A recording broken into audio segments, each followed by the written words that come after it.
If you have questions about sharpening angle adjustment, watch this video carefully. Firstly, measure the angle of the chain blade with a ruler. Then, it's 35 degrees. Next, the chain pitch needs to be measured. 3 rivets connected.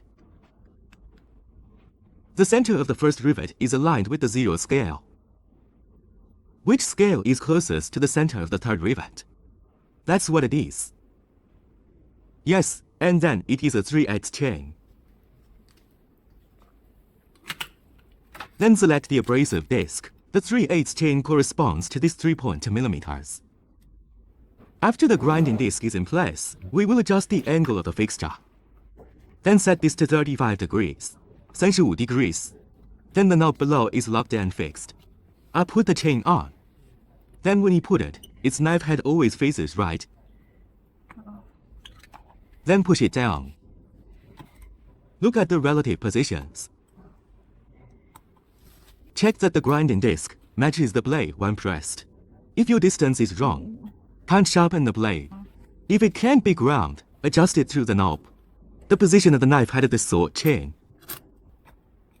Can you adjust it closer or farther? After suitable, you can fix this knob. After fixing the position, lock the chain tightly. If you lock the chain tight, you can't move it. Then adjust this depth. Depth knob. Prevent the chain from being worn and broken. Give it a depth limit. The place where the knife head is tortured. Look at this. Mainly look at the blade of the knife. The angle of the grinding disc is consistent with the angle of the saw blade of the chain, and it fits snugly. Once the angle is set, it's time to sand. For your safety, you need to wear goggles while working. Then replace the next saw blade on the same side, pointing in the same direction.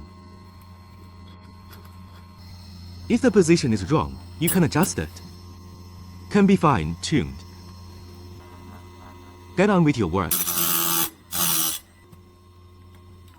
After polishing them one by one, they can be adjusted to the other angle. Turn to 35 degrees on the other side. Locking and securing. Turn to 35 degrees on the other side. Yes, because when it is polished, it only polishes this side. If you adjust it to 35 degrees here, you can polish the other side.